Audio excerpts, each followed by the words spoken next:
Hanggang saan na ang ating pananampalataya sa ating Panginoong Hesus? Hanggang saan na po kaya tayo? Hanggang saan na po ang ating relationship sa ating Panginoon? Kasama pa rin po ba tayo sa mga taong masyadong nag-aalala? Kasama pa rin po ba tayo sa mga taong naaalala masyado yun? May kabigatan sa mga nangyayari sa mundong ito. Now, let us read po sa ating scripture for today. Naipakita na po kanina sa Proverbs 3, 1-12. Yan po ay naisulat po ni Solomon. Sabi po dyan, "My son, do not forget my teaching, but let your heart keep my commandments. For length of days and years of life and peace they will add to you. Let not steadfast love and faithfulness forsake you. Bind them around your neck. Write them on the tablet of your heart. So you will find favor and good success in the sight of God and man.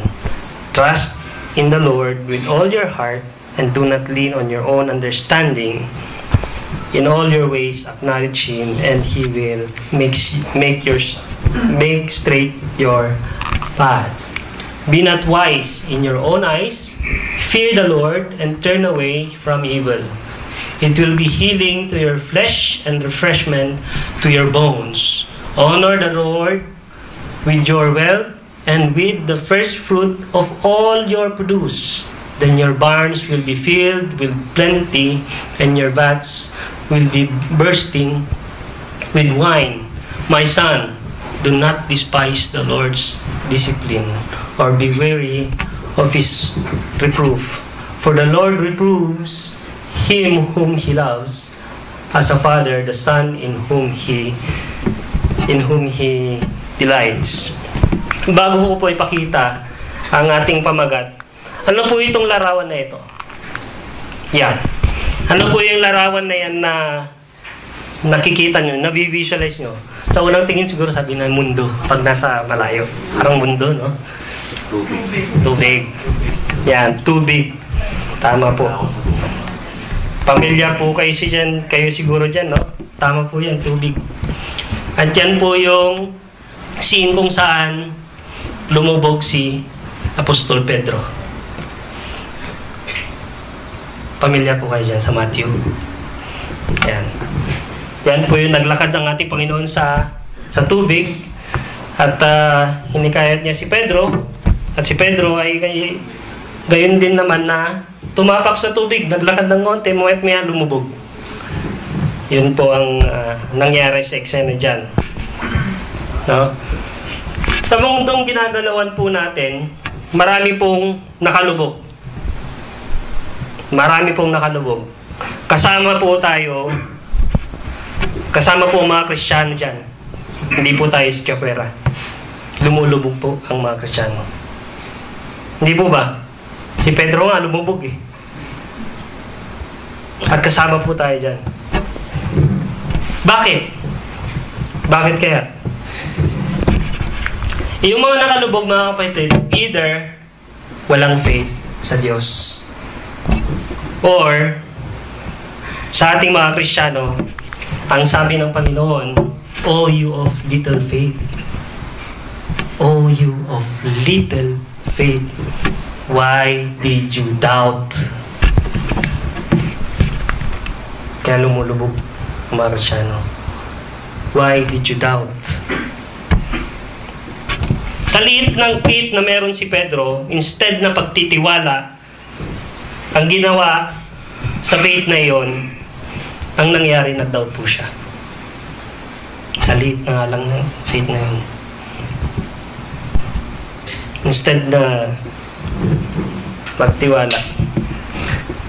Kaya mga kapatid, napaka-importante po, no? Napaka-importante gaano man po kaliit, no? Gaano man po kaliit yung faith natin sa ngayon, o gaano man po kaliit yung faith ng mga nagsisimula pa lang ng bilang Kristiyano, napakahalaga mga kapatid na we have to put that faith in action.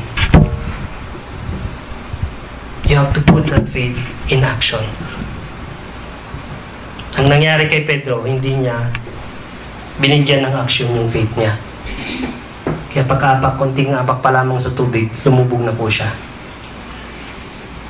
He did not put that faith in action. At ito ang heart ng scripture natin, Proverbs 3:5-6. At alam na po ng bawat isa yan, kung ano po ang verse na yan. Trust in the Lord with all your heart, and do not lean on your own understanding. In all your ways acknowledge Him, and He will make straight your path. At sabi po sa Tagalog, kay Yahweh ka magtiwala, buong puso at lubusan, at huwag kang mananangan sa sariling karunungan. Sa lahat ng iyong gawain, siya nga'y alalahanin, upang ika'y patnubayan sa iyong mga tatahakin. Ngayon, balikan natin ang panahon ni Solomon, no? Yung scripture natin, balikan po natin. Kasi na kay Pedro tayo, bigla tayong nag-jump kay Pedro. Pero balikan po natin si Solomon. Kasi dito natin makikita, mga kapatid, na naintindihan ni Solomon kung paano magkaroon ng buhay na ganap at kasiyasiya. Sa kanyang isinulat po na yan. Naintindihan niya po yun. At ang buhay na yon, yung buhay na ganap at kasiyasiya, ay kalugod-lugod din sa Diyos. Tayo na nga, may buhay na nga tayong ganap at kasiyasiya, pati ang Diyos nalulugod sa meron tayo, no? Ngayon kung babalikan po natin yung verse 1 ng Proverbs 3, ang ibig pong sabihin, pwede nyo pong basahin nyo sa inyong mga Bible. Ang ibig pong, hindi ko na binilagay dyan. Ang ibig pong sabihin ni Solomon dito ay, kung meron tayong pananampalataya po sa Diyos, no? Kung meron po tayong pananampalataya sa Diyos, sabi niya, magtiwala ka sa kanyang mga aral. Balik po natin. My son, do not forget my teaching. So, ibig sabihin, kung meron tayong pananampalataya, magkaroon ng magtiwala tayo sa kanyang mga aral. Hindi lang po yun. Magtiwala rin po tayo sa kanyang mga mga utos. At ano po yung nagagawa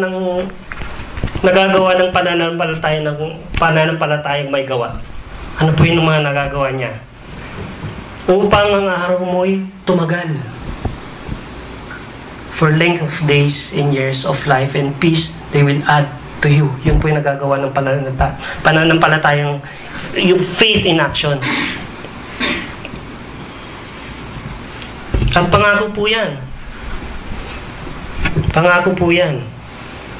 Upang ang araw mo'y tumagal, upang humaba ang iyong buhay, at maging masagana sa lahat ng kailangan. In other words, mga kapatid, may kapahamakan man sa mundo ngayon, wala dapat tayong alalahanin. Wala dapat tayong inaalala o kabigatang naiisip. Dahil, nasa pangangalaga tayo ng Diyos. Nasa pangangalaga tayo. Nasa kamay niya pa po tayo. Kita niyo yung picture kanina. Nasa kapahamakan na pero inaabot niya pa rin po yung kanyang kamay. Ganun po ang Diyos. Kaya ang unang tinuturo sa atin ng scripture na ating nabasa, ito po. Be confident in God's care. Magtiwala sa pangangalaga ng Diyos. Bakit na we must be confident in God's grace? Bakit? Dahil maraming bagay sa mundong ito, mga kapatid, na hindi po maaasahan. Marami. Hindi mo maasa ng iyong health. Diba? Sa ating pastor, praise God dahil gumagaling na po siya. Sinabi niya, testify niya. Nakita po na, witness po natin kung paano siya mangalaga sa kanyang katawan. Kung paano siya kumain. Pero hindi po natin maasahan ng ating katawan lamang. Hindi po maasahan yung edukasyon natin na natanggap sa school. Hindi ko po sinasabing bawal mag-aral. Of course, kailangan po natin mag-aral.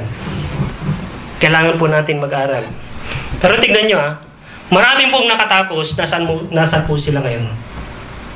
Tambay. Totoo po yan. At maraming hindi honored, pero sila pa yung masangat yung buhay. Nasaan yung diploma ng mga Pero hindi ko po sinasabing bawal mag-aral. Mag-aral po tayo mabuti. Pero katulad ng faith in action, nag-aaral nga sila pero ginawa nila yung dapat nilang gawin upang tumaas ang kanilang pamumuhay. Isinabuhay nila yung pinag-aralan nila. Kumbaga, isinabuhay nila. No? Hindi natin maiasahan yung economy ng mundo ngayon. Konting gera lang, apektado ang buong mundo. Pandemic, apektado ang buong mundo, hindi po ba? Bakit? Dahil punong-puno ang mundo ng kaguluhan, punong-puno ang mundo ng kahirapan, at katulad ng panalangin kanina, kawalan ng katiyakan. Puno-puno ang mundo ngayon ng kawalan ng katiyakan. Yan po ang mundo na ginagalawan natin ngayon. It will go worse and worse and worse.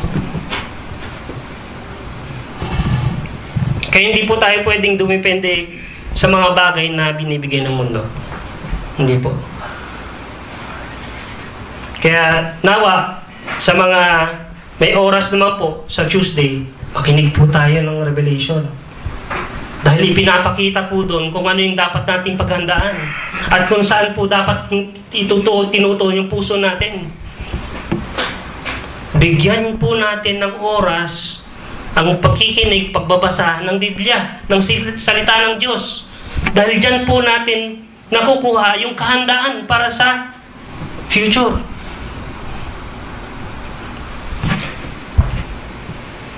Dyan po natin makukuha yung pag-asa. Dahil sa mundo, wala nga tayong maasahan Kaya please lang mga kapatid, kung meron naman po tayong oras, manood po tayo. Kung hindi tayo makakadalo po rito, manood po tayo ng Bible studies and prayer meetings. Napakahalaga po yan sa buhay ng isang Kristiyano. No? And many times mga kapatid, nabubulag po tayo sa ating mga sitwasyon. Nabubulag po tayo. Pagkatapos ng trabaho, nakita lang yung higaan. Gusto ko na magpahinga. Sarap magpahinga. O di kaya, sumahod na. Naku. Kung saan-saan na napunta. Whether it be good or bad, binubulag po tayo ng sitwasyon natin ngayon sa mundong ito. And that's the reality. Bulog tayo sa sitwasyon natin. Minsan nakakalimutan natin that God cares for you. God cares for us. Nakakalimutan po natin yun. Lalo na pag walang hindi maganda na nangyayari sa buhay natin. Puro masaya.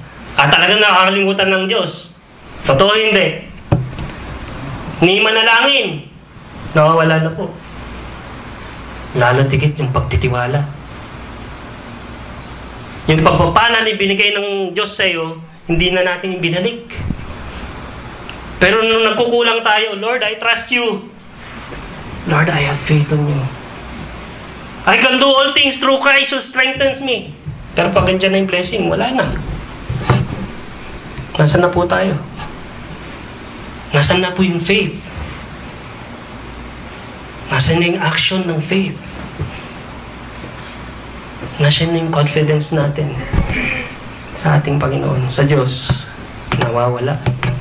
So nabubulag po tayo sa sitwasyon na meron po tayo. Whether it be good or bad.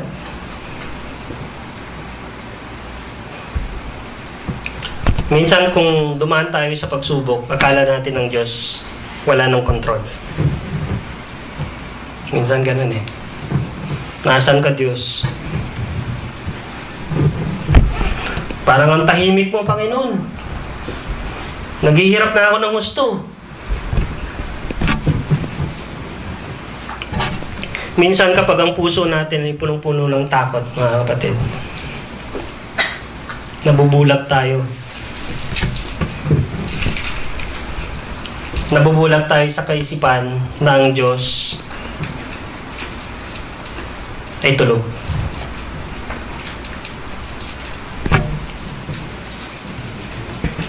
Diba? Pero ang katotohanan, mga kapatid, God is still in control. Alam niyo, katulad nung nasa bangka po sila, ang Diyos tulog, ang Panginoon tulog. Tulog po siya. Nandyan na yung daluyon, nandyan na yung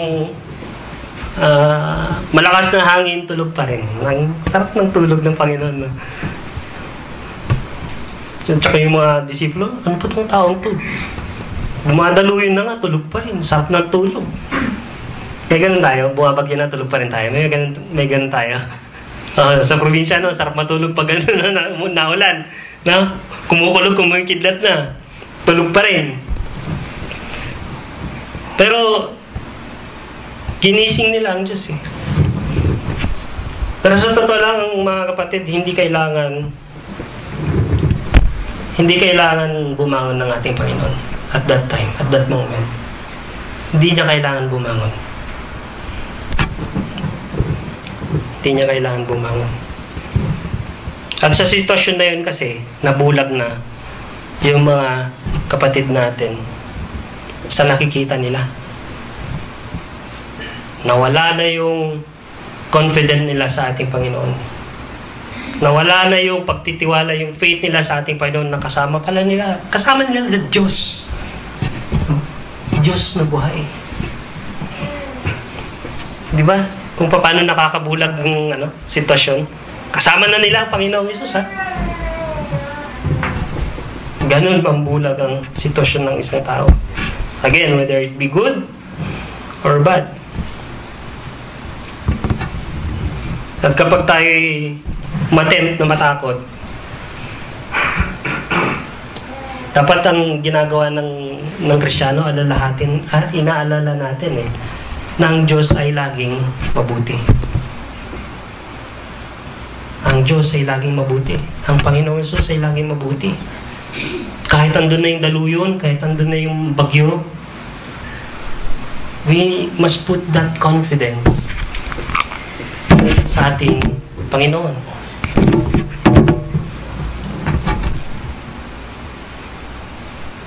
Kailangan natin remind ang mga sarili natin na ang Diyos ay omniscient.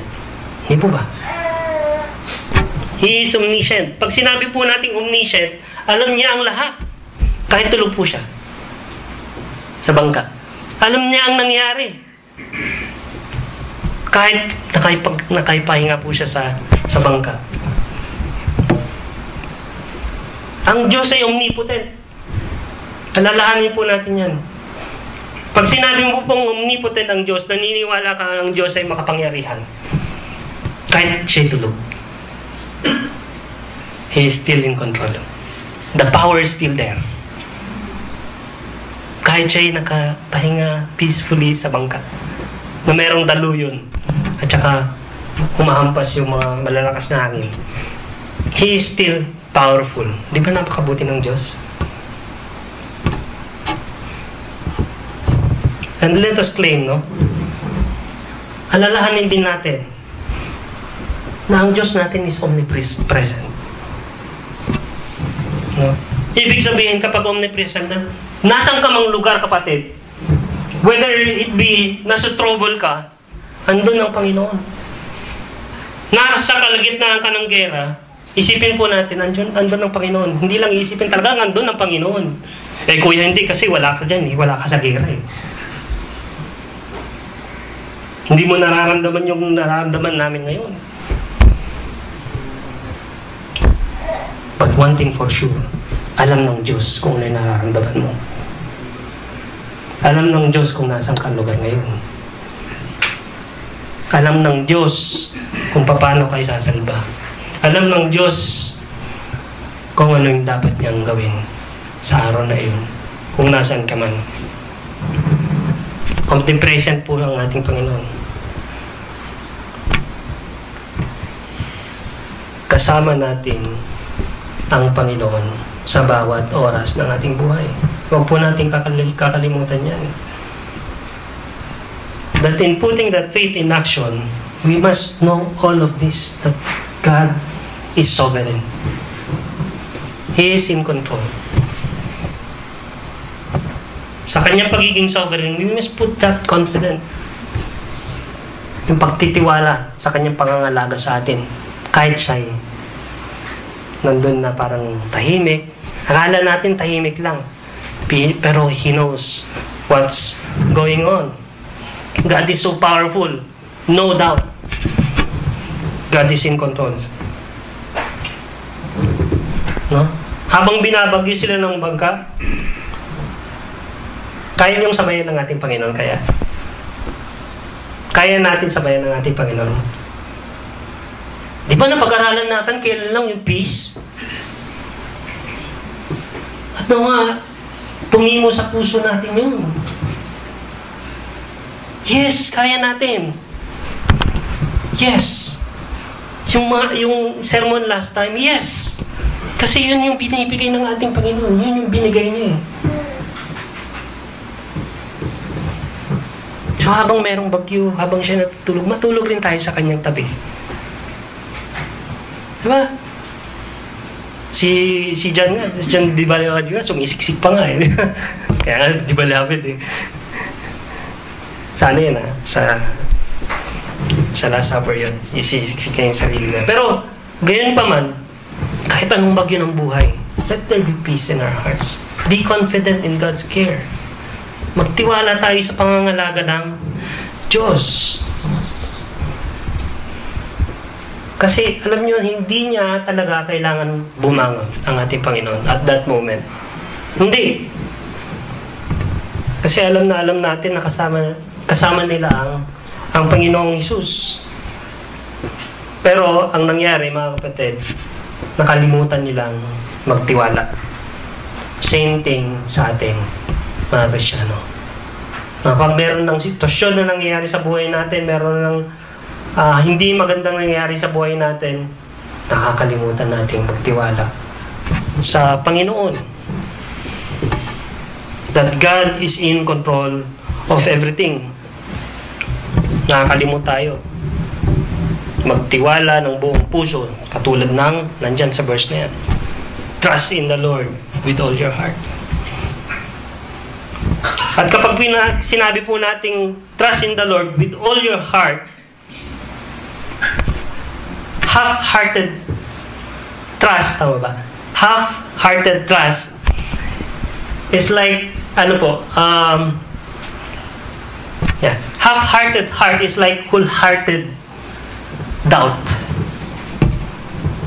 Kahit half-hearted ka lang, it's already a whole-hearted doubt. Tingnan nyo yung nangyari kay Pedro. Half-hearted siya at that moment. At yung doubt na yun, siya yung nagpalubog sa kanya. At kung ganun tayo mga kapatid, lulubog po tayo. Kung saan man tayo naroon. Kung saan man tayo naroon. Ngayon, natanong na ba natin sa ating sarili, bakit hindi tayo nagtitiwala sa Diyos? Kung dumaraan tayo sa mga pagsubok, natanong ba natin, ba't hindi ka magtiwala sa Diyos? Kasi iniisip natin agad, Lord, help me. But the problem really is your trust in the Lord. Yung pagtitiwala natin, yung confident natin sa ating Panginoon. Why? Kasi ang Panginoon nandun na eh. Yung kamay niya. Kasi ang Panginoon nag-invite na eh. Sabi niya kay Pedro, come. And that word is more than enough para panghawakan niya na makakarating siya sa kung saan man ang ating Panginoon. The same thing to us. na sa lahat ng ating naririnig, sabi nga sa una itanim mo yung mga napag-aralan. Sa lahat ng ating naririnig, it is more than enough for us to trust God.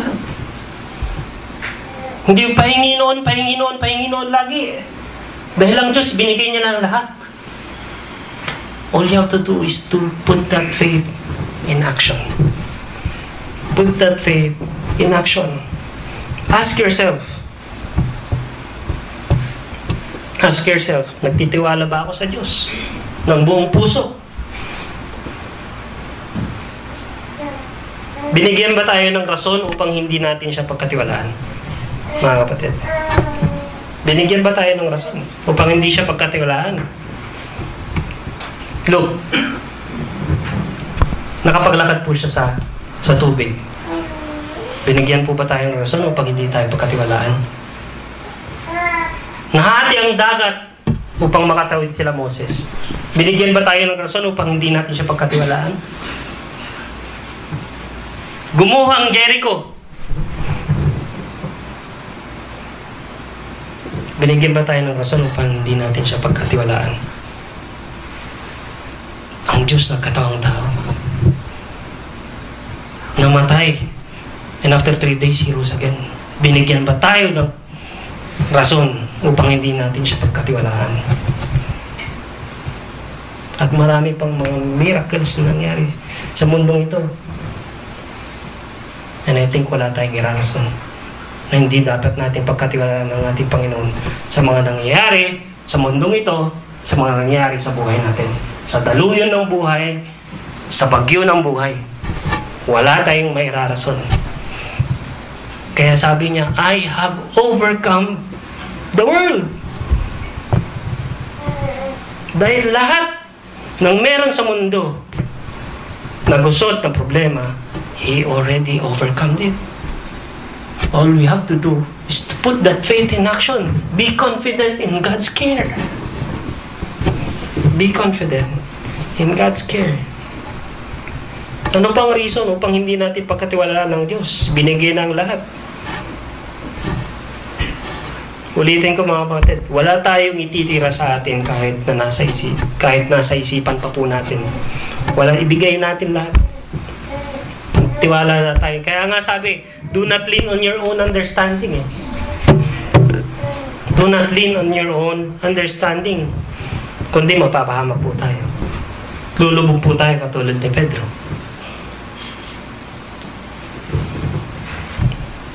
That little faith must be put in action. Oh, you of little faith. Parang sinasabi ng Diyos, oh, you of little faith, put that in action. Kahit sinlit pa ng butil ng mustasa yan. Put that in action. Ang mangyari? Buntok. Sa liit ng mustasa, binhi ng mustasa na yun, katapat ng isang bundok, kayang may lipat. Put that little faith in action. Be confident in God's care. At hindi lang po yan, na dapat po tayo maging confident in God's care. Ito rin po, be committed in God's purpose. Ito higit pa sa mga ministry na meron tayo ngayon sa loob ng church. Yung be committed in God's purpose. Higit pa po yan sa mga ministry meron tayo ngayon sa loob ng church. Hindi lang po yan. Hindi lang basta po nagturo tayo. Pag nagturo tayo, ay salamat, nakaraos na. May ganun siguro, no? Tell me the truth. Aminin sa sarili. Pagkatapos ng magturo, salamat, katapos din.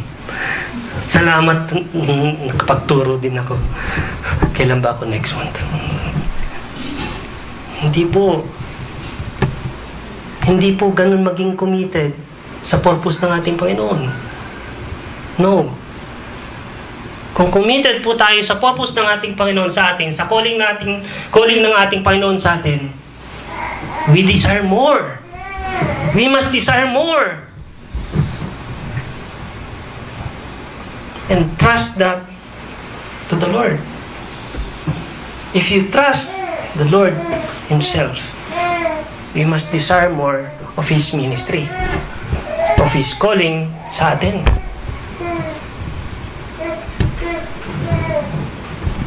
So, maging tapat tayo sa layunin ng Diyos.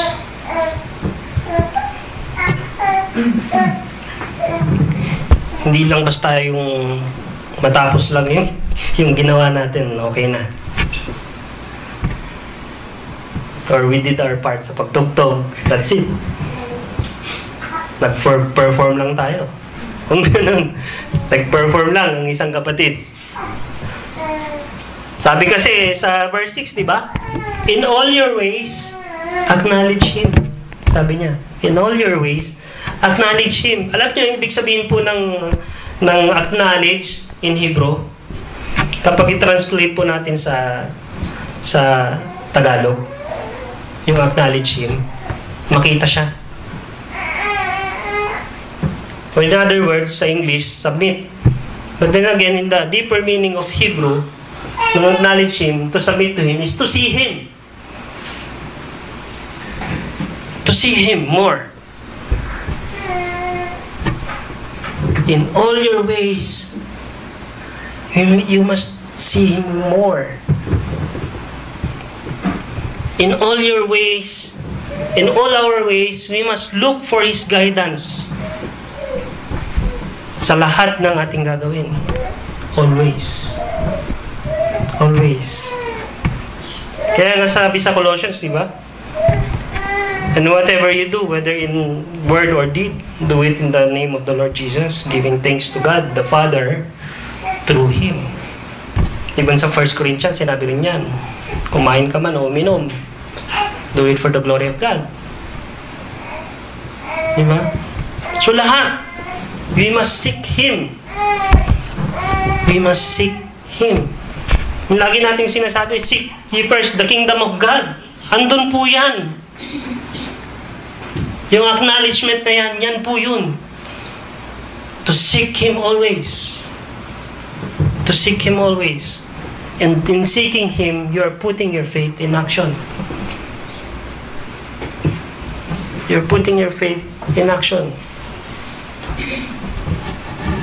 Which means, our purpose is not to stop glorifying the Lord. We are not to stop glorifying the Lord. Dapat committed po tayo dyan. We must always seek His kingdom.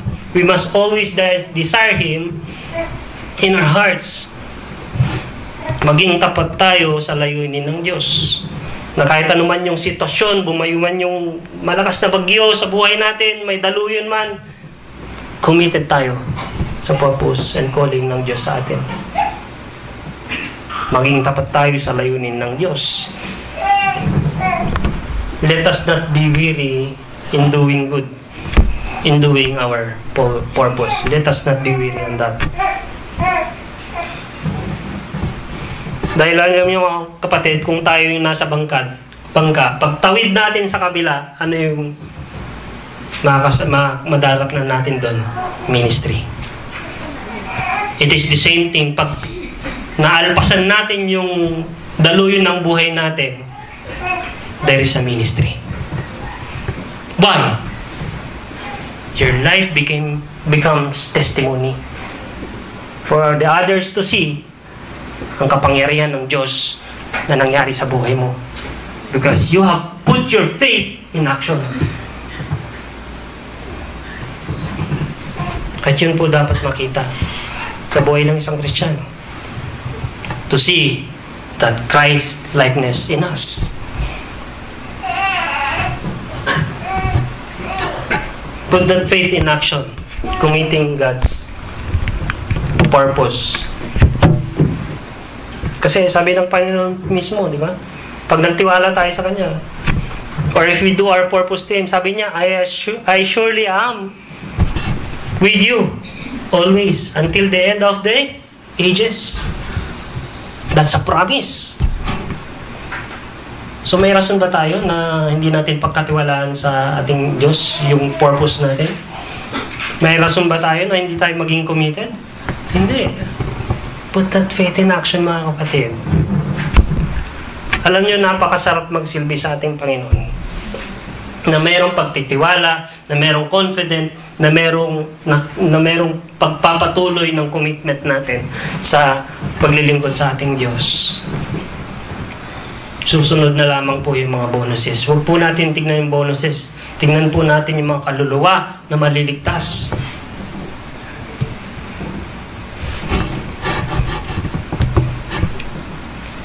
Now, in submitting God's will,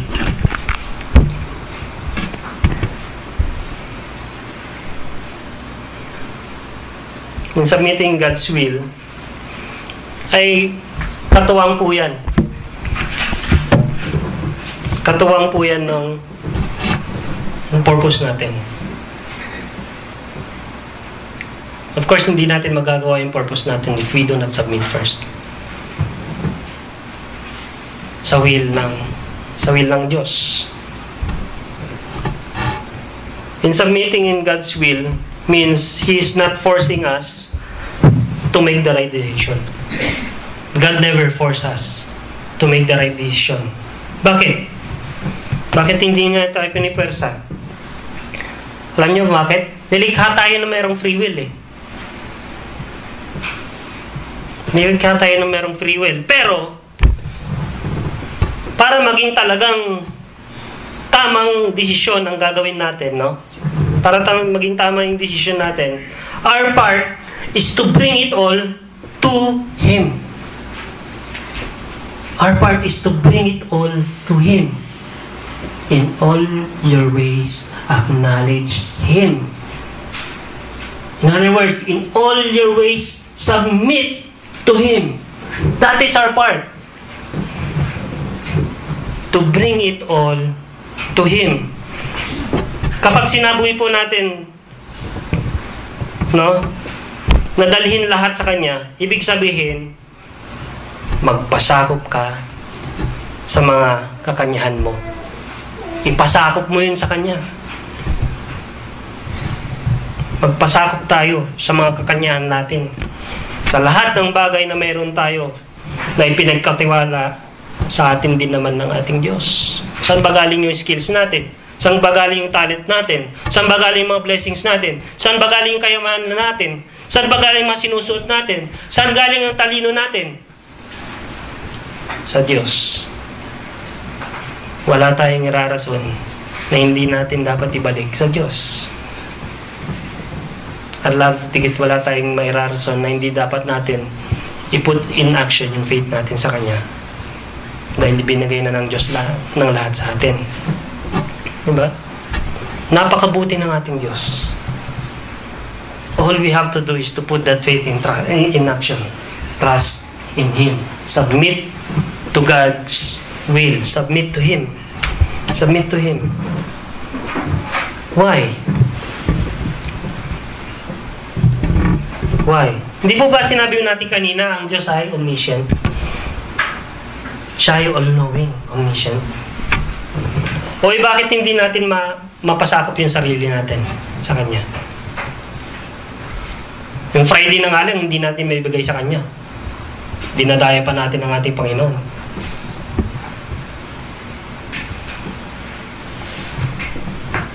We know that all-knowing siya. May oras ka naman, nakikita ng Diyos. May oras ka pala, anak eh. Ba't di ka pakinig ng aking mga salita pag Tuesday?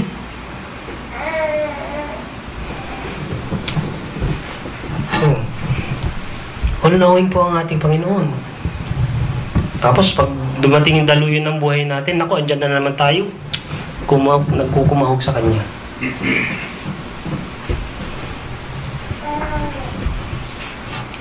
Ginagawa pa rin natin ang akala natin na alam natin na yung tama. Yung pala hindi. Ang problema kasi ng tao, mga kapatid, hindi tayo marunong mag-give up. Hindi tayo marunong magbitaw ng mga excess baggages natin. Yun ang problema ng tao. Yung, sige lang, kalap ng kalap, hindi, pagdating ng araw, magagamit ko rin yan. Yung off ko na yan, magagamit ko rin yan, sige. Yun ang problema sa isang tao. Hindi lang tao, pati Kristiyano. Pati sa tumanggap sa ating Panginoong Hesus. Hindi tayo marunong mag-give up ng old self natin. Ang pinagkakatiwalaan pa rin po natin ay yung old self natin, hindi ang Diyos. Kaya maraming hindi nagaganap sa buhay natin na pagpapala dahil nandun pa rin tayo sa old self natin. Bakit? Hindi tayo nagtiwala sa Diyos. We did not put that faith in action. Wala. Nun ka, sabi nila. Nun ka. Wala.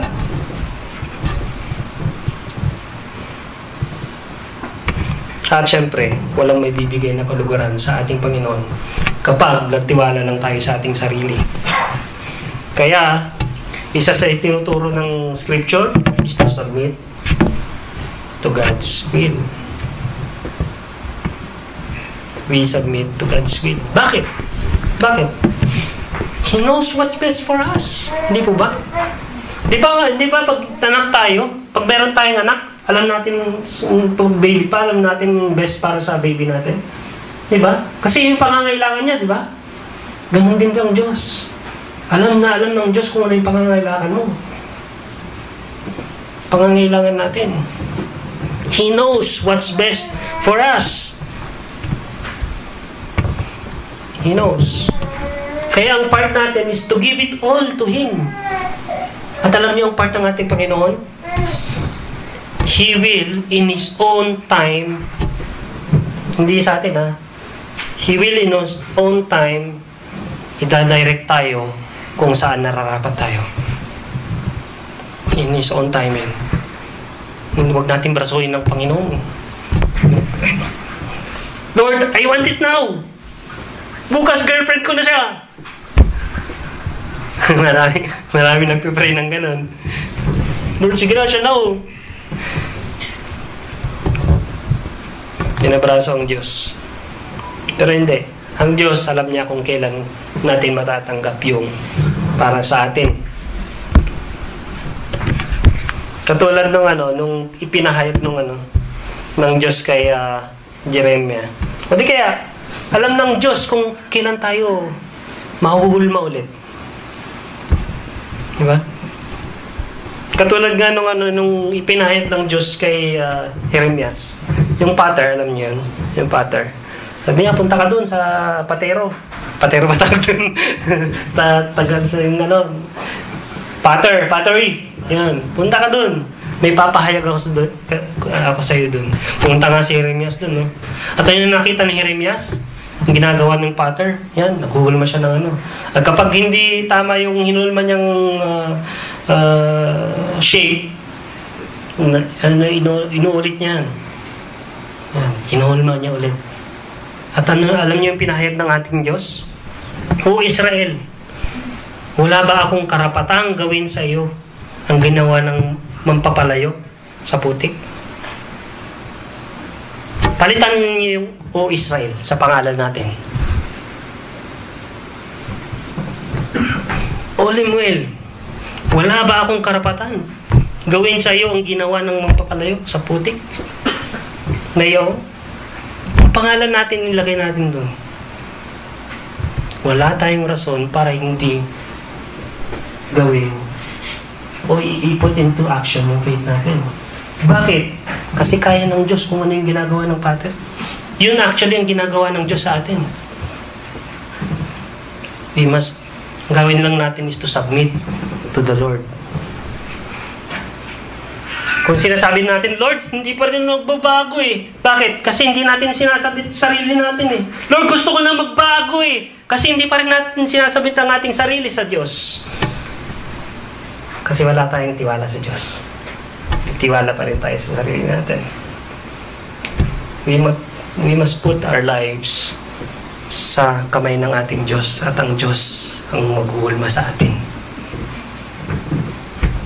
That's how we put our faith in action. Kaya sa buhay natin, pagkatiwala natin sa Diyos. Magtiwala tayo ng buong puso, sabi sa verse natin, at lubusan. At huwag kang manangan sa sariling karunungan, sa lahat ng iyong gawin, siya ay lalahanin upang ikay patnubayan sa iyong mga tatahakin.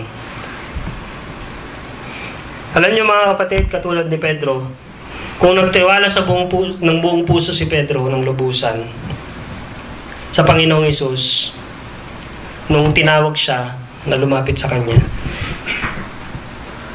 at hindi po siya nanangan sa Kanyang karunungan, hindi po siya lulubog. Ganun din po tayo. Hindi rin po tayo lulubog sa utang, na. Totoo po yun. Kaya ang isang tao na lulubog sa utang, dahil wala tayong tiwala sa nababasa natin sa Biblia. Hindi natin sinusunod yung pattern ng Biblia. Sinabi rin naman sa Proverbs na maging masipag kayo para yung kayamanan lumago. Ang hindi lang po pwede yung love of money. Hindi naman bawal ang pera pero yung pagmamahal mo sa pera ang bawal. Hindi dapat. Kailangan ng taong pera, pero huwag mong mahalin ang pera.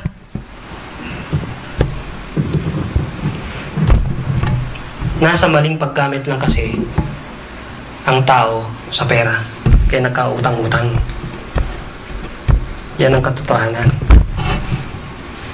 Pero kung isyamit natin yung karunungan natin, kung paano natin payukutin ang ating kayamanan sa buhay natin, silapin natin sa Diyos, wisdom will come. Lord, paano ko ba gagamitin ito ng tama? Basa ka ng Biblia, kapatid. Nandoon. Magbasa tayo. At hindi po tayo lulubog, katulad ni Pedro. Hindi po tayo lulubog.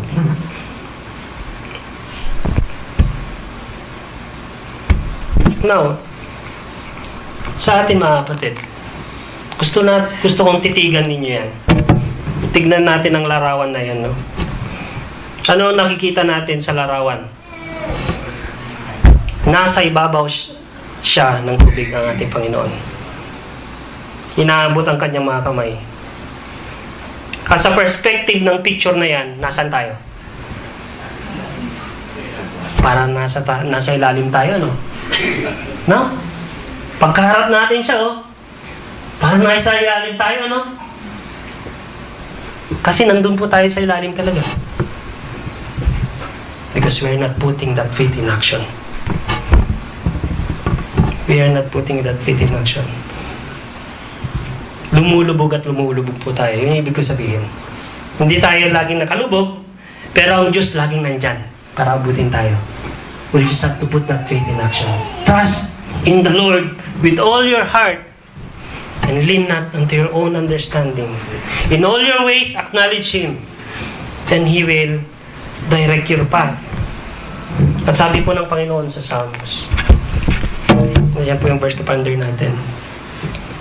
Sabi niya, I will instruct you, kapag nagtiwalit po tayo sa ating Panginoon ng buong puso, sabi niya, I will instruct you and teach you in the way you should go. I will counsel you with my eye upon you, but not like a horse or a mule without understanding, which must be curbed with bit and bridle, or it will not stay near you. Ibig sabihin yung pag tinitame yung kabayo, it will not stay near you. Many are the sorrows of the wicked, but steadfast love surrounds the one who trusts in the Lord. So we must trust the Lord, our God, with all our hearts, and lean not on our own understanding. Again, in all your ways, acknowledge Him, and He will direct your path.